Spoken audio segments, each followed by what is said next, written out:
What's going on, everyone, and welcome to another episode here at Any Button Gaming. As always, I'm your host, Jesse Georgie, and we keep on rolling. It is Action Adventure Week, and our guest this week is another Twitch streamer, Eweaselbeth. Eweaselbeth, how are you doing? Or Liz, which one do you prefer? No, wait, we could do Liz. I think that's shorter. But hi, I'm doing well. Thank you for Perfect, having awesome. me. Well, yeah, thank you for being here. I have a ton of questions, so I'm excited to get things started. So let's just start from all the way in the beginning. So where did your love for gaming kind of start? What were your favorite video games growing up? Oh, I believe it started on a snowy day in April in 1992. No, not that far back. No. Gosh. I think it was my dad brought home, I think, this Windows 98, 95 old dinosaur of a computer. You know, kids, monitors for computers, they didn't used to be flat. They were big. Well, we had one of those, and the guy who sold it to us, he threw in this old computer game called The Neverhood, and it was a claymation point and click puzzle game. And I remember sitting with my mom in this rickety old wood chair, trying to figure out these puzzles and clicking through, and it was just so charming and mysterious. And it's something that stuck with me even today, just that feeling of discovery and the unknown, and being able to get outside your everyday just with a computer. And it just, just been kind of doing it ever since. It's so funny you bring that up because when I think about the first games I played, I think about like Game Boy and stuff like that. But now that you mention like a computer, I think the first real video game was just playing pinball on like the first PC. And like you said, that monitor was not flat, it was huge. So I think that really is probably the first video game I played. Yeah, like the old pinball games and the Minesweeper and the Oregon Trail on floppy disks. Yeah, the save icon, Exactly. not just a decal. That was a thing. So now I kind of want to ask you about the streaming side. So how long have you been streaming? How did this kind of come to be? Was it more something you want to start for fun or? Right, right. So I started streaming 2017-ish, and it was for fun. Um, I know a lot of my friends who do the streaming thing. They started out as theater majors, and that's me. I have my BA in theater, and I just love performing. I love entertaining. I like getting people, laughing or crying or just getting them wrapped up in the moment. And streaming really appealed to me in that sense. Like, yes, it was very focused on video games, at least on Twitch for that time. Um, but it felt the same. You have a person on the webcam and you have your audience, your chat, and they're there laughing, crying with you, reacting with you. And of course, when you say theater, people start thinking it's artificial and a fake and you're lying, but come on. Why do we have to be so cynical? So, obviously I loved video games and I loved entertaining, and it just made perfect sense. Like, yeah, get on Twitch and do both, right? For sure. And I think something that a lot of people want to ask, especially when it comes to streaming on Twitch or really any platform for that matter, you said you started 2017, so about 3 years ago. How were you able to kind of grow your channel? What kind of tips would you give for aspiring Twitch streamers? Tips for aspiring Twitch streamers. I guess my most common one is, please don't drop $5,000 to start. I promise you that's not what people are really interested in. You could have a 4K setup with a 2 rig and a 3080 and 20 million bytes of RAM. That's a thing right now. Just go into it with what you have. A simple webcam, a headset with a built-in mic. As long as there is video and there's a way for you to talk to people, that's how you make that connection. If that's what you're going into. I mean, there's usually the split, right? Like, people get into streaming whether because they want to be entertaining or because they're super good at what they do. Sometimes it's both. Heck those people. you people out there who get to have both of them, okay, that's not fair, right? No, that's fine. Yeah, just go into it organically. Know that what you have is gonna be good enough because you're there to talk to people, to have a good time, to play your video game. So yeah, don't drop by unless you have it. Sure, if you got 5K sitting around, hit me up. And maybe you could buy me a rig too. But Yeah, I know definitely. there's definitely not too many people that got 5 grand. Yeah. So another question I kind of want to talk about was the gaming industry as a whole. So I think over the last decade, especially, gaming has kind of blown up exponentially. Everyone is playing video games now, and I feel like gaming is one of the only industries that's kind of done better during this pandemic, which is it's kind of sad to say, but it's true. Gaming has kind of blown up. So where do you kind of see the future of gaming going?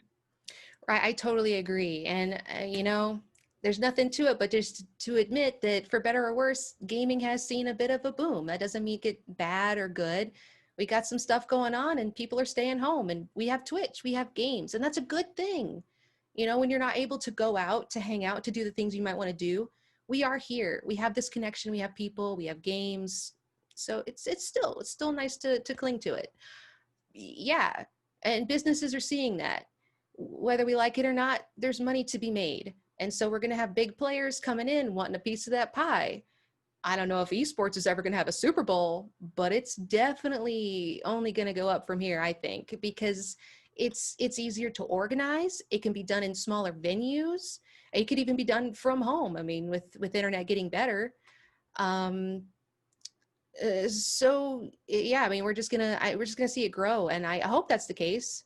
I hope it becomes more like mainstream, so to say, so that you don't get like side-eyed at the cafe, because you can go to a restaurant and be like, hey, how about them Yankees? Ooh, but you can't be like, hey, how about that Liquid? Is that a team? I think so. Okay. Okay, yeah, excuse my ignorance. But yeah, I think we're moving toward that point. Maybe not. And as a Twitch streamer, another question I want to ask that's kind of more of a personal question. I watch quite a few streamers, and I know sometimes there are some long streams. You're talking 4, 5, 6 hours, that kind of stuff. So, being that person, actually playing the games and continuously having to talk with the chat and stuff. Of course, it's fun, but do you ever kind of feel burnout, anything like that? Maybe playing the same game too much, or just kind of getting a little tired? All right, Jesse, may I call you Jesse? Absolutely. Okay, come here. I'm going to tell you a secret, okay? I'm secretly an introvert. Okay. Really? Yeah, I keep that down low, okay? Yeah, people people don't see that. When I'm on my stream, I'm interacting like, "Oh, it's time for stream time." But, that's my time to be interactive. Once the stream is over, if it's been a long day, I have to shut down. I turn the webcam off. I turn the computer off. I lay down in bed. I get my pajamas. I'm not on social media. I'm not doing anything because I got to recharge. Absolutely. I mean, yeah, it's not hard. It's not as hard as construction work for sure. Like if I had to pick between streaming and going out and laying asphalt, put me at the keyboard. But yeah, it is exhausting socially, and I think that's important for people who want to get into streaming, into YouTubing, into social media. Like, yes, those are important, but so is your health, so is your well-being, and you're gonna burn yourself out if you don't, and then you're not gonna get anywhere. For sure. I think it's kind of interesting you say that you're an introvert because as soon as you said BA and like, the area that you're kind of specializing in, you wouldn't really guess that you're an introvert. So it's really interesting to hear.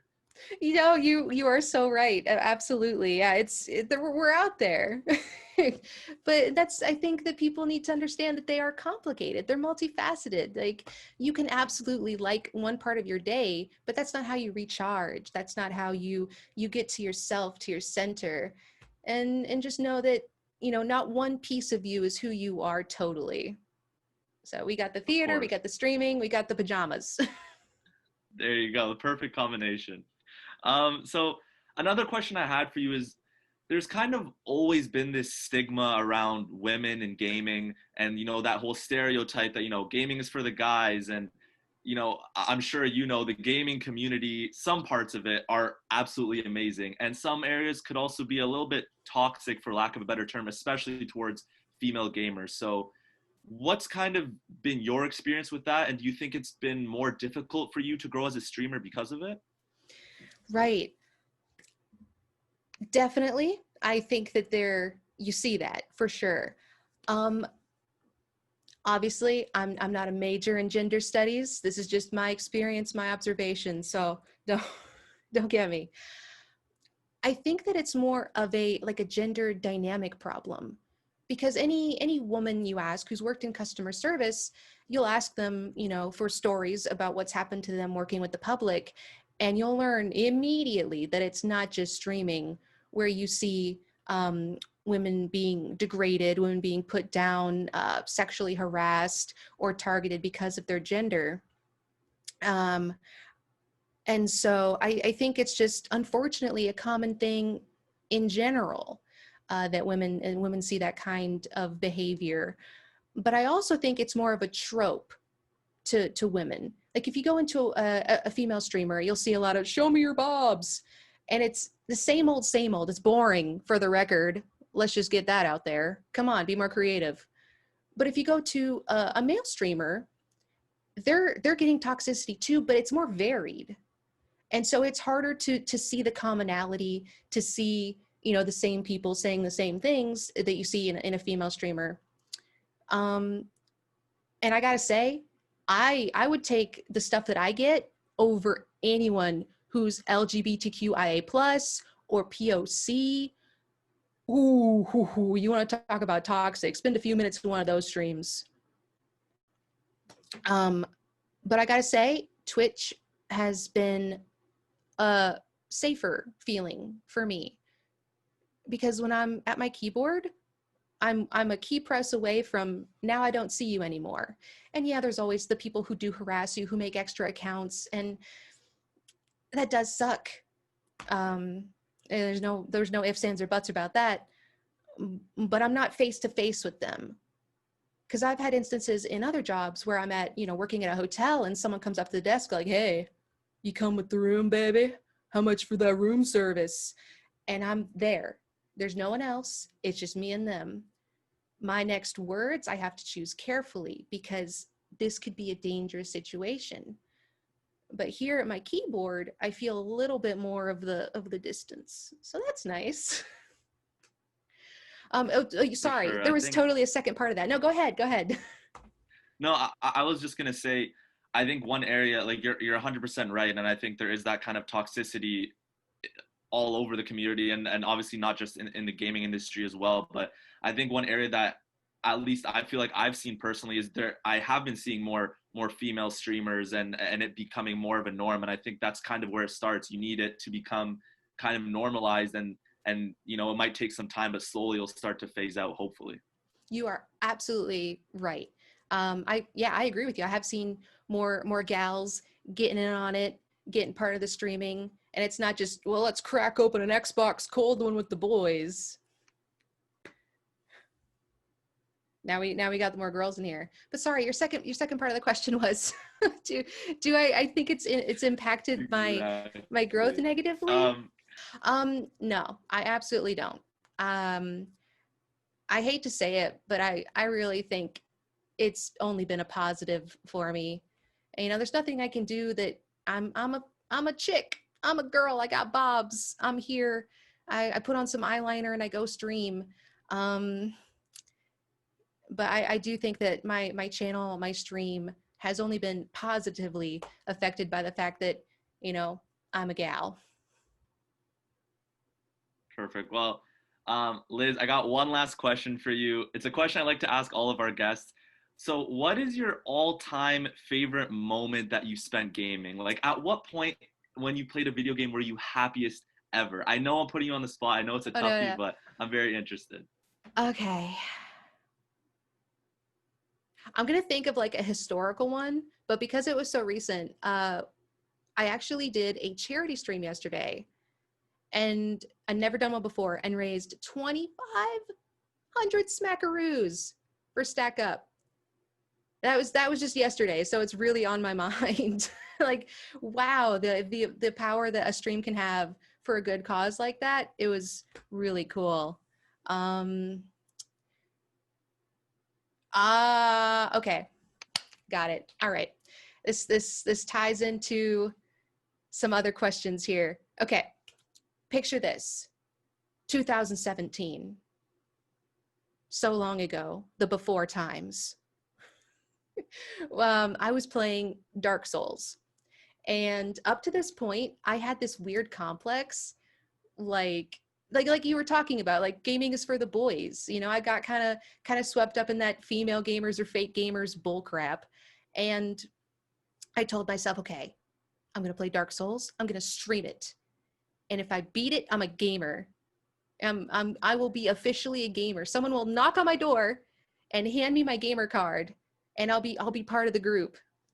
And so that's when I started streaming, and I tried the game. I was playing it. I was chugging. I was face tanking. I had no skill, no tact, just all health, all strength, and every piece of heavy armor. And I got to the final boss, to Gwen, right? Oh my gosh, someone's gonna call me a fake gamer now because yeah, Gwen. And the credits rolled. Credits rolled. I was a gamer. I love it. I love it. Chat was there cheering me on, like, yes, you did it, you did it. You didn't parry one single time, but hey, you still did it, right? And I just felt there that I'd made it. Still waiting on my gamer card though. So we just want to thank you for being on the show. For everyone watching here at Any Button Gaming, thank you guys for watching. Don't forget to tune in next week. It's a big one. It's one of our last weeks. It is Next Gen Week. We're talking all about the PS5, all about the new Xbox Series X. Don't miss out. So don't forget to hit that subscribe button and give us a like if you enjoy the content, and we'll see you next time.